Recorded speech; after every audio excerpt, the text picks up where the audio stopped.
Olá, meus amigos do Grupo Espírita Francisco de Assis. É uma grande alegria estarmos aqui novamente, para uma conversa virtual e sobre um tema que não é tão comum, porém, com certeza, ele desperta a atenção. Nós vamos falar hoje sobre conhecimento espírita e pseudo-espírita.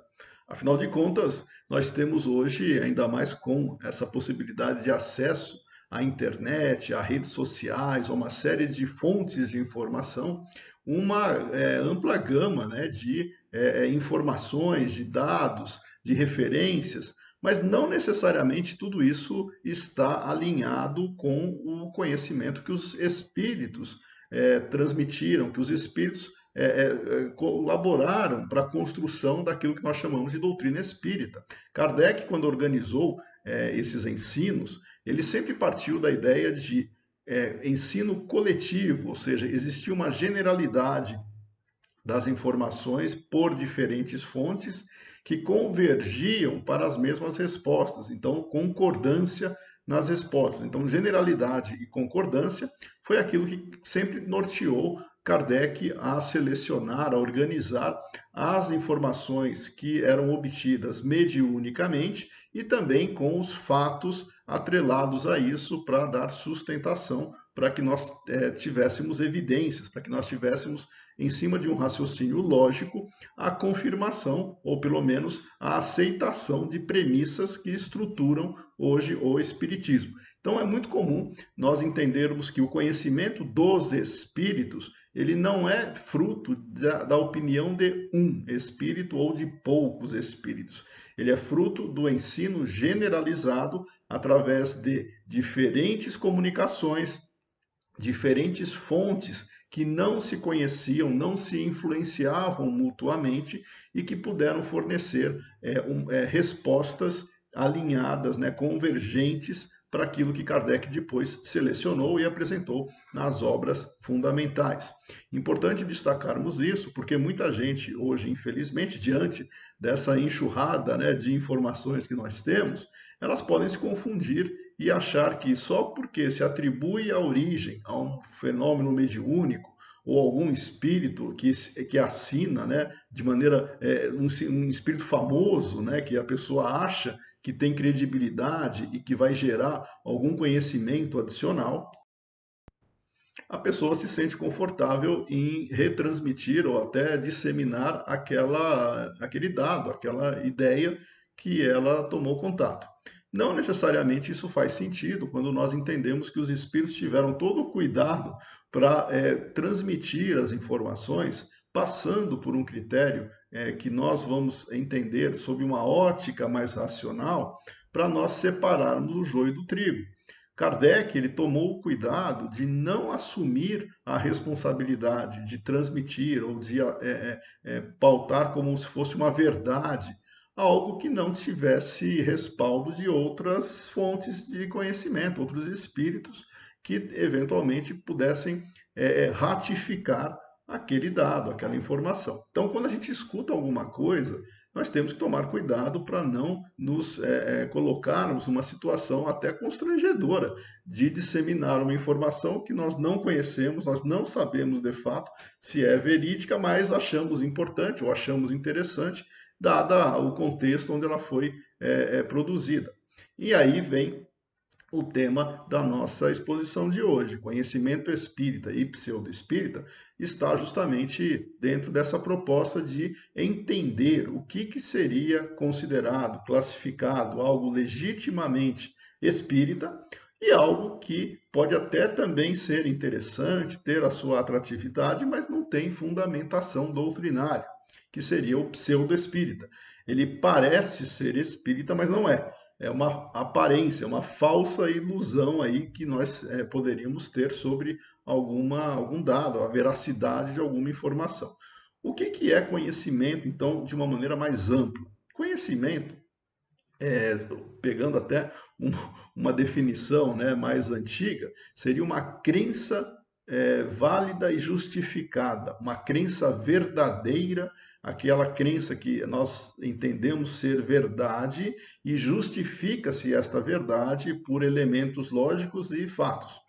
A crença verdadeira e justificada, ela teria como base justamente a experiência de vida daquele que assume esta responsabilidade por afirmar isso, mas também existiria o reconhecimento por outras pessoas da robustez, da solidez destas informações. Não é só porque alguém acha que é verdade que ela de fato é, que ela corresponda à realidade. Nós temos que ter uma série de elementos para justificar e validar aquela informação. O conhecimento espírita, como uma crença verdadeira e justificada naquilo que nós entendemos como as premissas que constroem o edifício, né, o corpo teórico doutrinário do Espiritismo, ele se dá mediante aquilo que já é apresentado nas obras fundamentais, desde o Livro dos Espíritos, e aí nós vamos ficar só nas obras fundamentais, nós poderíamos incluir, obviamente, o desenvolvimento dessas ideias em todas as obras de Kardec, principalmente na Revista Espírita. Mas nas obras fundamentais, nas 5 obras ditas fundamentais, nós temos, em 1857, o surgimento do Espiritismo. Ele ocorre com o lançamento do livro, o Livro dos Espíritos, em abril de 1857, a sua primeira edição. Este livro, ele lança as bases, né, os pilares do Espiritismo enquanto princípios filosóficos. Estes princípios foram depois desenvolvidos e aplicados nas demais 4 obras. Então, tem o Livro dos Espíritos, depois nós temos o Livro dos Médiuns, o Evangelho segundo o Espiritismo, o Céu e o Inferno e, finalmente, a Gênese, que é o último livro fundamental, né, que Kardec lançou. Kardec, claro, tinha outras produções também, mas que seriam, vamos dizer, de suporte, de apoio, né, para justificar, né, o desenvolvimento das ideias. A última, só por curiosidade, a última obra de Kardec, né, que foi o Catálogo Racional para se fundar uma biblioteca espírita, nesta obra Kardec relaciona uma série, né, centenas de livros e obras que ajudariam o estudioso espírita a construir o seu conhecimento.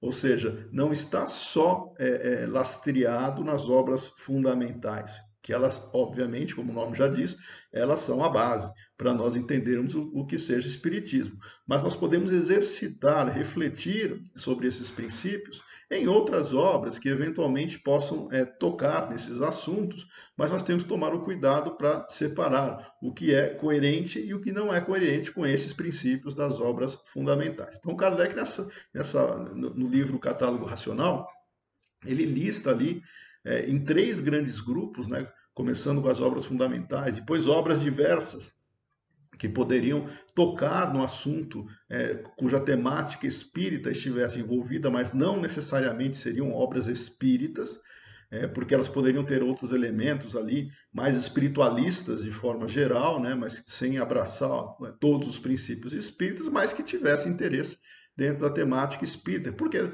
abordava a reencarnação, abordava eventualmente justiça divina, enfim. Nós teríamos aí elementos para serem explorados, mas não quer dizer que seriam parte da codificação espírita. E, finalmente, Kardec ainda traz mais um grupo, e olha que interessante, de contraditores que atacavam o espiritismo, que tentavam derrubar os princípios espíritas através de alguns argumentos.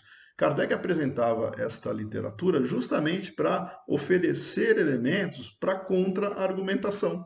Nós, espíritas, não temos receio algum de contra-argumentar qualquer tipo de oposição ou ataque baseado nos princípios e na experiência espírita, porque se nós não soubéssemos como responder, nós teríamos que nos aprofundar para conhecer mais adequadamente. Então, os argumentos contraditórios ao espiritismo são bem-vindos para nós refletirmos e verificarmos até que ponto a argumentação é válida, se justifica, e nós podemos aprofundar isso para responder em cima de argumentos sólidos, né? Então, esse é o processo de crescimento. Ninguém sabe tudo, ninguém nasceu sabendo tudo, pelo contrário, nós estamos ainda engatinhando no conhecimento da realidade, não só física, mas principalmente espiritual, mas nós já temos referências, e essas referências são, no caso do espiritismo, elas são fornecidas por espíritos concordantes, ou seja, são informações que de fontes diferentes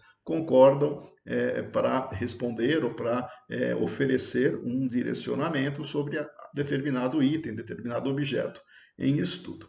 Essa construção ela vai ocorrer de uma maneira bem pragmática quando nós entendemos que cabe a nós também fazermos essa separação sem nos deixar levar emocionalmente ou por paixões para defendermos esta ou aquela ideia. Se alguma coisa se mostrar incorreta ou indevida, nós abandonamos e assumimos aquilo que efetivamente nós considerarmos mais adequado. É o que Kardec fazia. Ele disse que se algum dia provarem que não existem esses princípios espíritas, a gente abandona, simples assim. Mas, obviamente, esses princípios estão se reforçando. Então, não é uma questão só de alguém se colocar contra, é questão de provar, é questão de trazer elementos aí que contradigam com solidez e nós não consigamos contra-argumentar. E Kardec sempre fez isso com humildade e colocando isso como processo dinâmico da doutrina. A ciência, em particular, ela entraria nesse processo com as demonstrações, com o rigor metodológico. O Espiritismo ele avança com a realidade espiritual, onde vamos dizer que os instrumentos materiais, as correntes de pesquisa materialistas não conseguem alcançar porque simplesmente não adentram na realidade espiritual. Mas não quer dizer que não existam grupos de pesquisadores, de cientistas que tateiam, que também estão entrando nessa discussão da realidade espiritual, da natureza como um todo. Afinal de contas, a realidade é uma só, cabe a nós desvendá-la dentro dos nossos instrumentos, com o nosso conhecimento, e nós vamos avançando dando um passo por vez. É assim que o conhecimento humano progride. Mas o conhecimento humano não é homogêneo, ele é heterogêneo, porque as pessoas são diferentes, têm culturas diferentes, têm perspectivas variadas, e muitas vezes isso favorece ou prejudica você explorar todos os ângulos de um objeto que está sendo ali analisado.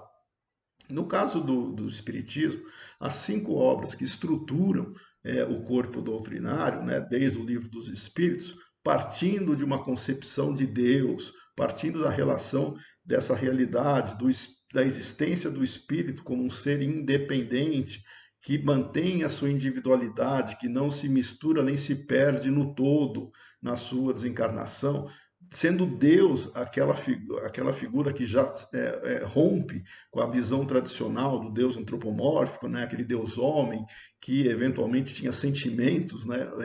Atribuídos aos humanos de raiva, rancor, né? Ficar magoado. Deus não é nada, Deus não tem essa característica. O Espiritismo ele rompe com essa visão ao colocar na questão número 1, né? Sobre o que é Deus, a ideia de inteligência suprema, causa primária de todas as coisas. Mais que isso, nós não conseguimos entender Deus. Deus não é uma figura humana, com sentimentos, com problemas, com limitações que nós temos. Deus é Deus, né? Muito mais que isso. Nós não temos palavras para explicar, além de inteligência suprema, causa primária de todas as coisas.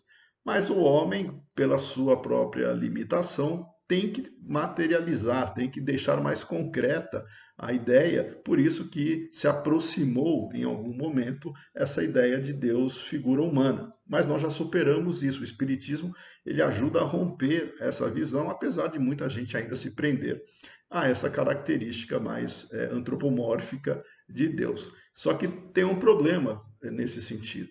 Se a visão tradicional, a visão mais antiga, a visão mais primitiva, inclusive, do Deus que intervém, do Deus que fica punindo, do Deus que fica olhando para cada um e falando, olha, você fez isso, vai acontecer aquilo, você, eu vou dar um desconto, vou ajudar.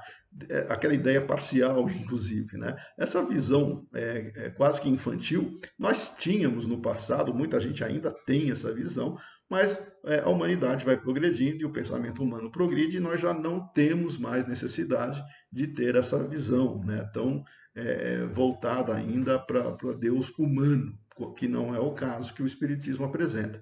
Então o Espiritismo é uma libertação, inclusive, desses condicionamentos mais antigos, mais presos numa realidade que nós já estamos superando. Mas estamos na fase de transição. E tudo isso acontece paulatinamente, cada um no seu ritmo, cada um buscando o seu processo de desenvolvimento, sem ficar preocupado em construir uma narrativa, em construir um discurso já perfeito, né, e plenamente adequado às leis naturais.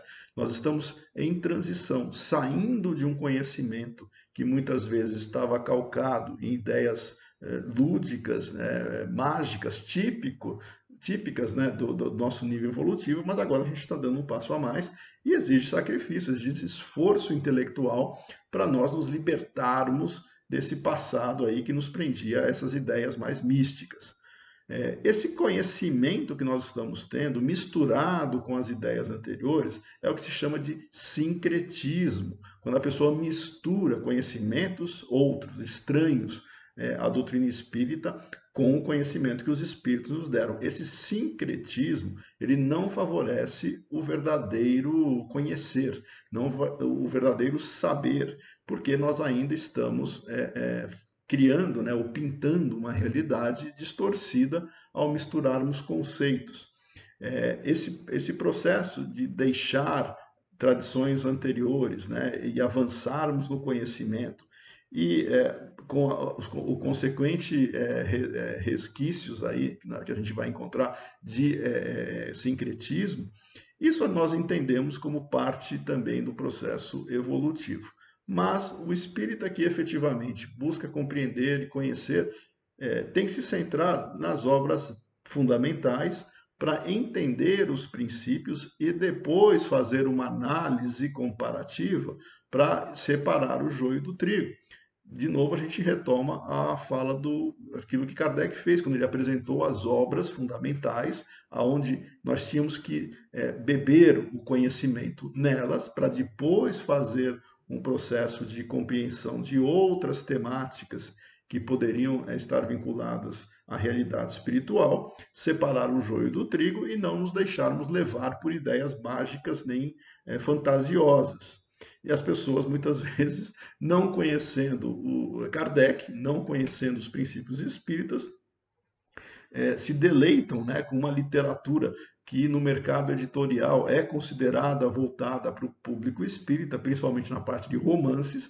A pessoa acha que o que está escrito ali em romances, tudo que se lê ali 100% é de acordo ou espelha a realidade, conforme o Espiritismo, quando na verdade nós sabemos que não é assim, que em romances existe algo chamado licença literária ou poética, que para tornar a história mais agradável, tornar a história mais palatável, inclusive, né, para muita gente, mais suave, cria-se ali uma série de procedimentos, de práticas, de relações que se afastam da realidade que os espíritos ensinaram e estão apresentados, esses ensinamentos, nas obras de Kardec.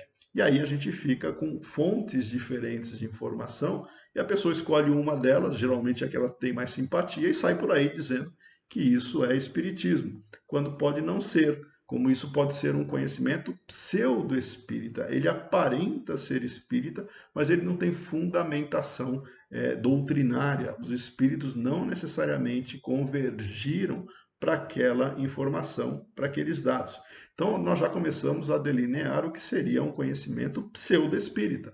É o conhecimento aparente, é aquele que gera uma ilusão de até profundidade, mas quando a pessoa ela para na superfície, mas acha que tem profundidade doutrinária e não consegue depois argumentar quando alguém questiona a validade daquela informação. Por isso que Kardec, de novo, ao trazer contraditores, os argumentos que eles se serviam para nos favorecer, refletirmos e contra-argumentarmos, qualquer pessoa que não consegue defender a sua posição, a sua ideia, a sua crença, ela tem ainda que se aprofundar para conhecer os princípios que a fazem crer naquela informação, naquele dado.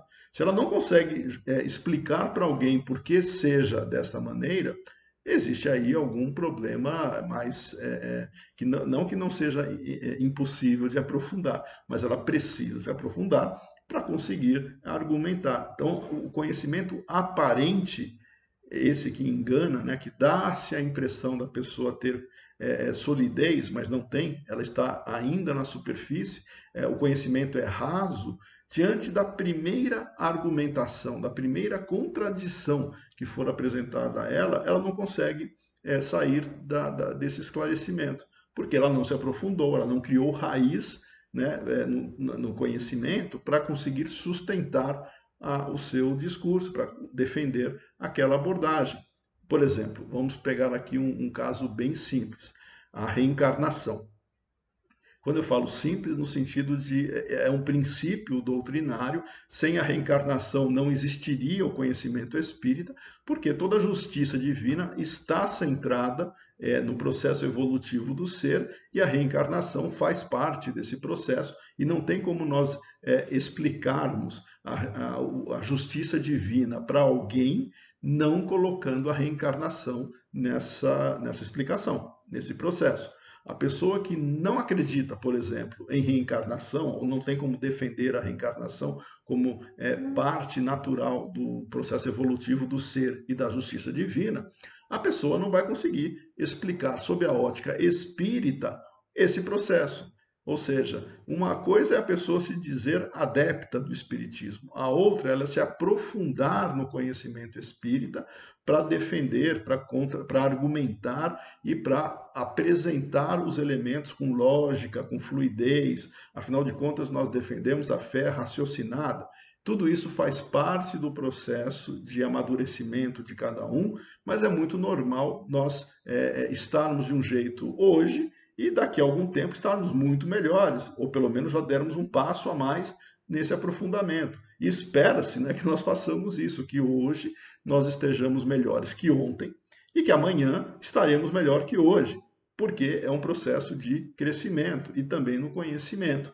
Ninguém espera alguém saber tudo, ainda mais de espiritismo. Não existem aqueles títulos que nós usamos no mundo acadêmico. Não existem doutores de espiritismo. Por sinal, é até uma questão interessante, né? Quando nós estamos presenciando, ainda mais nesse momento de lives, né? A gente vê muita gente se aventurando a trazer as suas ideias, a expor, né, o seu conhecimento, a sua maneira, as suas perspectivas, né?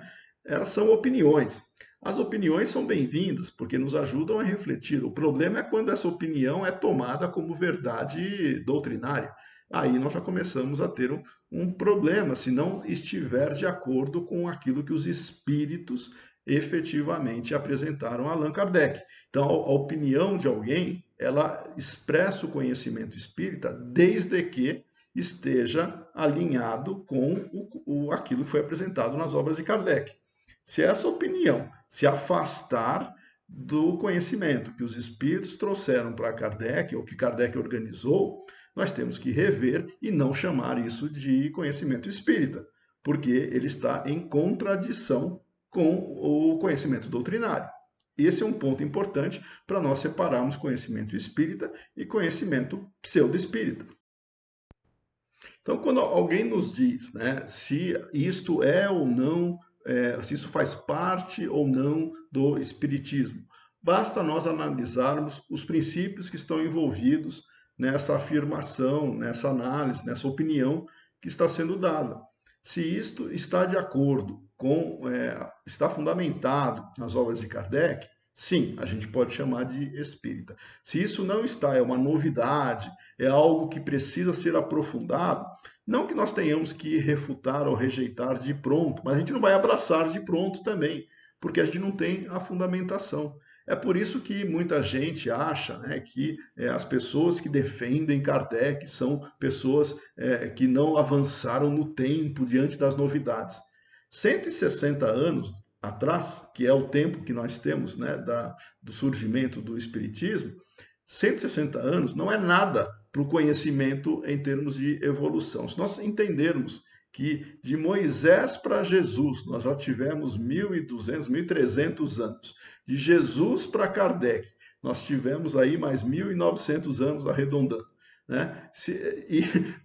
São milhares de anos. E agora a pessoa acha que em 160 anos, que dá o quê? Dá uma encarnação, duas encarnações no máximo, ou gente que nem encarnou nesse período todo, a pessoa já quer alterar com uma nova revelação. Nós temos que aprender a amadurecer as ideias. Por isso que quando nós falamos de gerações, os espíritos dizem, as gerações vão passar, as gerações vão entender.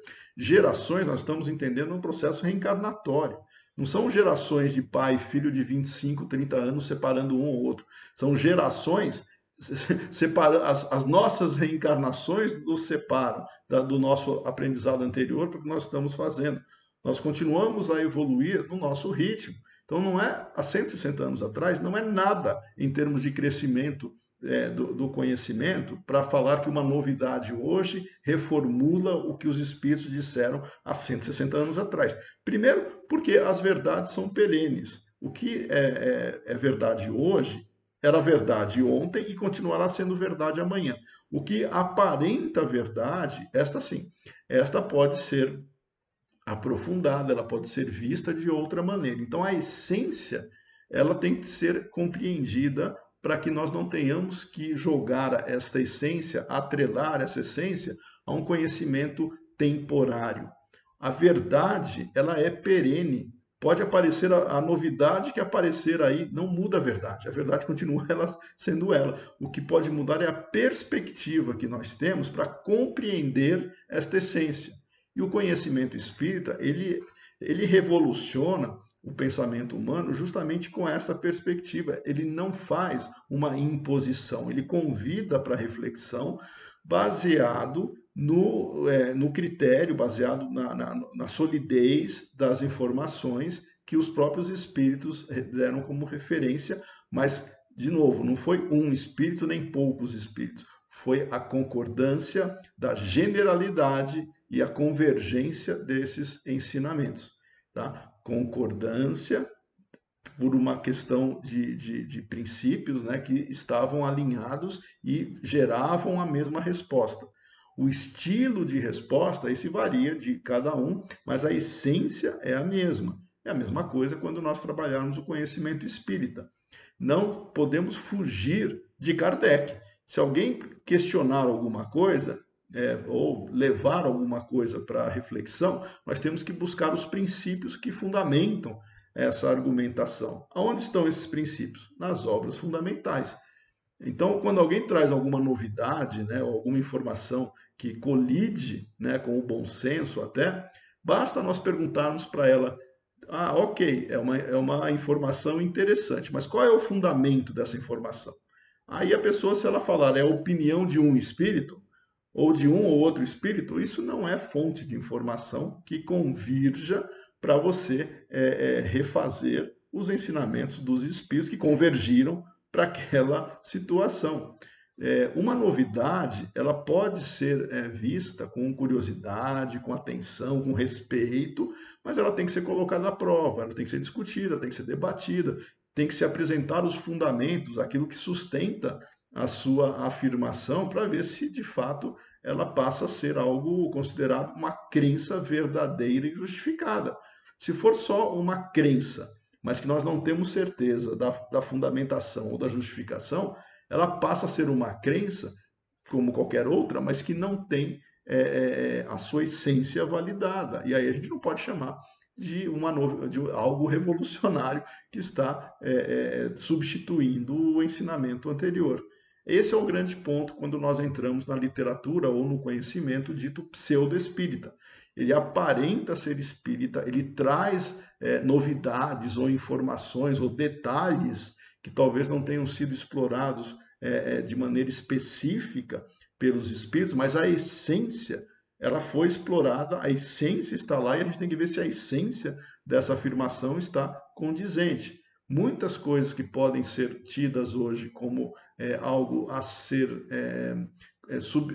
colocado como substituto, né, de ensinamentos anteriores, muitas dessas crenças não passam de opiniões orgulhosas e egoístas, tanto de encarnados quanto desencarnados, que eventualmente querem ter algum destaque nessa situação ou querem fazer com que outras pessoas se iludam e se divertem vendo isso, principalmente espíritos zombeteiros, né, que vão lá trazendo, entre aspas, verdades que só colocariam o homem que a disseminasse no ridículo. Então, esse é o grande ponto para nós tomarmos cuidado no conhecimento que nós estamos defendendo. Então, o nosso processo de reflexão nunca é de imposição, ele é sempre respeitoso, fraterno, sempre convidando para trazer, no bom sentido, a provocação intelectual, para despertar a curiosidade, para deixar a pessoa com vontade de conhecer, com vontade de se aprofundar, não se acomodar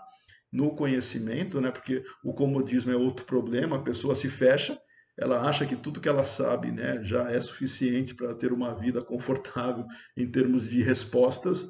Basta nós nos dizermos espíritas e o pouco conhecimento que nós já temos já seja suficiente para nós não querermos mais avançar. Não é assim, a gente tem que se aprofundar, porque dificilmente todas essas bases que nós comentamos, elas estão solidificadas na cabeça de cada um. Nós estamos aprofundando isso e não importa o tempo que a pessoa se diga adepta do Espiritismo. Não importa se a pessoa tem 1, 5, 10, 50 anos, 80 anos, nasceu em berço espírita. Isso não quer dizer nada. A pessoa pode ter nascido em berço espírita e não ter aprendido nada em termos de fundamentação. Ela pode conhecer na superfície, mas depende dela aprofundar. Como também não quer dizer nada, a pessoa acabou de entrar e já quer revolucionar o espiritismo sem saber, sem conhecer as suas bases, a sua essência, né? Porque a pessoa vem trazendo ideias e ímpeto, né, de querer contribuir, até com boa vontade, mas não tem a seriedade e a maturidade doutrinária necessárias para fazer uma argumentação válida, para a crença ser justificada, legítima e verdadeira, né? Esse é o grande processo de crescimento. Então, a nossa reflexão ela sempre vai levar para esse caminho. Nunca imposição, sempre convite para o diálogo, sempre convite para a troca de ideias, mas buscando e exigindo necessariamente a fundamentação. Se não houver fundamentação, são palavras vazias. Se alguém trouxer alguma novidade, o Espiritismo fala isso, o Espiritismo diz aquilo, e você acha que aquilo não corresponde àquilo que os Espíritos disseram a Kardec, basta perguntar, ok, aonde está isso nas obras fundamentais? Em que parte Kardec disse isso? Qual obra, em que item, como é que nós entendemos esse conceito? Porque não necessariamente a gente vai ter sustentação se a pessoa falar, não, eu li isso, não lembro direito, então calma, vai lá, procura, pesquisa, anota onde está e aí você justifica e coloca os seus argumentos. Às vezes a sua interpretação não foi a mais correta, ou quem está te questionando é aquele que também não teve a informação mais adequada. Então, o importante é nós colocarmos de maneira fraterna os fundamentos. É assim que nós temos um diálogo na ciência. Na ciência, quando alguém acha, né, que está avançando, contribuindo, colocando um tijolo a mais, né, nesse edifício do conhecimento, ele vai apresentar as suas ideias, as suas hipóteses, os seus resultados e vai ser questionado, ele vai naturalmente ser observado, analisado, criticado. Se ele conseguir sustentar os seus argumentos, esse argumento permanece válido até aparecer outro que seja mais robusto. Mas é assim que nós deveríamos fazer no nosso diálogo em termos de debates sobre tópicos que podem trazer interpretações diferentes. Coloquem os fundamentos. Vamos trabalhar fundamentos e não colocar opiniões ou achismos. Isso daí não fundamenta nada. Isso daí, por mais respeitoso que seja, né, porque todo mundo tem o direito a opinar, a pensar, a ter as suas perspectivas, se não fundamentar, fica no sentido de uma informação pode ser curiosa, pode ser interessante, mas não vai mudar em nada em termos de validade do conhecimento. Então, resumidamente, o conhecimento espírita apresenta-se, fundamenta-se em cima dos ensinos dos espíritos que foram, em termos de generalidade e concordância, organizados por Kardec, apresentados por Kardec e estão ali expostos nas obras fundamentais. E o conhecimento pseudo-espírita é aquele conhecimento que aparenta ter elementos válidos, aparenta ter crenças justificadas, mas não se tornam válidas no momento que você não apresenta os fundamentos adequados, sem acabar no achismo ou nas opiniões, né? Então, esse é o grande ponto que nós gostaríamos hoje, né, de discutir, de trazer aqui para reflexão, sem ficarmos presos também nas ideias fixas, engessadas, né, de porque a literalidade que nós podemos ter interpretado quer dizer que nós temos lá uma maneira de compreender aquilo. Mas cada vez que nós aprofundarmos naquela questão e associarmos essa ideia com outros elementos que os espíritos apresentaram, a gente vai formando uma ideia melhor. Se na literalidade, ou seja, você ficar preso na letra, sem entender o conceito, você pode cometer um equívoco de não ter compreendido de maneira mais profunda, né, a essência, o significado daquela palavra. Existem termos que eles têm mais de um significado, ou até expressões, né, que é chamada um problema polissêmico, né, que você tem várias interpretações sobre a mesma palavra, o mesmo termo, ou até a mesma frase. Quando você tem várias interpretações, você pode ter um problema de ambiguidade, né? São pessoas vendo com perspectivas diferentes. Todas as interpretações são respeitosas desde que sinceras. Uma vez que nós tenhamos isso, vamos colocar os fundamentos e ver qual fica melhor para compreendermos o princípio, sem querer brigar, sem querer acusar o outro, né? Muitas vezes de não ter. E aí vem aquelas questões humanas, né? A pessoa que discorda, que diverge, é porque não teve a mesma capacidade intelectual que você. Então, a pessoa costuma dizer assim: você não entendeu, vá ler mais, vai estudar mais, né? Sempre é uma desculpa. Quem não tem argumento sempre costuma falar isso, né? Ah, vai estudar mais ou vai ler mais. Isso não é argumento, tá? Isso daí na verdade é um escapismo. Você sai de um processo que não quer apresentar argumento, mas tem que ser em cima de argumento. E os argumentos, eles dependem da capacidade de cada um, de compreensão, da maturidade, do grau de desenvolvimento de cada um. Aquele que sabe mais procura, de alguma maneira, apresentar seus argumentos mais fundamentados, sem ter a expectativa de convencer o outro, porque o outro, se não estiver no momento dele, ele não vai também conseguir compreender na sua essência. A pessoa tem que estar disposta, tem que estar aberta a compreender o outro, né? Tem que saber ouvir. Saber ouvir é um problema que nós temos ainda nos dias de hoje. Geralmente as pessoas querem que os outros ouçam a sua verdade, né?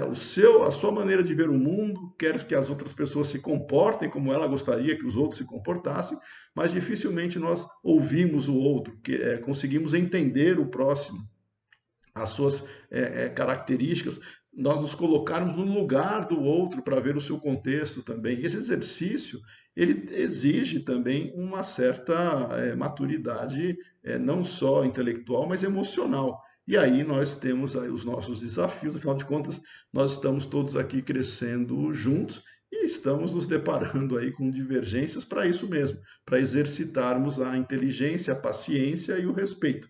Então, espera-se que nós consigamos fazer isso de uma maneira bastante madura e com o tempo nós mesmos vamos ser beneficiados. Quando nos mostrarmos errados em algum ponto, vamos saber como reconhecer e compreender isso e aprendermos e nós saímos ganhando com o conhecimento e também entender que o outro estava num momento difícil e não conseguia compreender a sua expressão e de fato ele estava errado. Isso pode acontecer. Nós podemos estar certos ou errados, depende do contexto, então nós vamos trabalhar sempre o aprofundamento para nós não perdermos as referências. Isso não dá para a gente trabalhar o relativismo, como muita gente gostaria. Ah, tudo pode ser como pode não ser, o importante é cada um ter a sua verdade. Não é bem assim. A verdade é única para todos. Quanto mais próximos dessa verdade, melhores nós estaremos, mais aptos nós estaremos para compreender a realidade. Os espíritos vieram apresentar referências da verdade. Então, quanto mais próximas dessas referências, mais adequadas as argumentações. Nós não vamos achar que argumentações que se afastam, elas sejam válidas em nome do espiritismo. Elas são válidas como opinião e respeitosas por ser alguém emitindo isso. Mas não são válidas para falar que o espiritismo ele é diverso. Só tem um espiritismo. mas nós estamos buscando compreendê-lo da melhor maneira possível e essa essência tem que ser buscada. Então, fica aí a nossa mensagem, a nossa argumentação. Conhecimento espírita é aquele que está lastreado pelas informações que foram apresentadas, organizadas e estão de acordo, né, com aquilo que observamos nas obras de Allan Kardec. Conhecimentos que conflitam com esses princípios, com esta essência ali apresentada, ainda que respeitosos, ainda que justificáveis sob determinadas perspectivas, eles não podem ser validados se não houver fundamento, se não houver justificativo. E se houver, a gente tem que abandonar Kardec, tem que abandonar o que está lá em Kardec para assumir o novo. Então, olha a responsabilidade que alguém quer se fazer uma nova, entre aspas, verdade, traga fundamentos. Não venha com opiniões, não venha com ideias um tanto mágicas até, né, de que ouviu dizer ou acha que é assim, porque isso não é aquilo que vai contribuir para o nosso desenvolvimento. Meus amigos, essa era a mensagem que nós traríamos hoje para reflexão. Claro que não é para esgotar o assunto, é só para quase é uma questão provocativa, né? O conhecimento que nós sabemos, ele está em desenvolvimento, ele está sendo amadurecido. Não importa quanto tempo de doutrina alguém diga que tenha, está e deve ser amadurecido. Portanto, somente uns com os outros, trocando ideias, com respeito, com fraternidade, é que nós vamos crescer juntos, cada um no seu ritmo, claro, mas nós vamos contribuir para o crescimento coletivo. Então, nessa mensagem, nós agradecemos aqui a oportunidade de mais uma vez participarmos destes momentos, né, de reflexão. Ficamos à disposição para outras palestras, né? Quero mandar um abraço aqui à Marta, né, pelo gentil convite, e fica também o convite para que nós tenhamos na nossa vida não só a busca do conhecimento, mas para que nós exemplifiquemos isso, para que nós apliquemos isso de maneira efetiva, nos melhorando a maneira de ser, buscando sermos melhores, né? Mais bondosos, mais generosos, mais caridosos, e que reflitamos isso em todos aqueles que de alguma maneira têm contato conosco, principalmente em casa e aqueles amigos mais próximos. Muita paz a todos, até uma próxima oportunidade.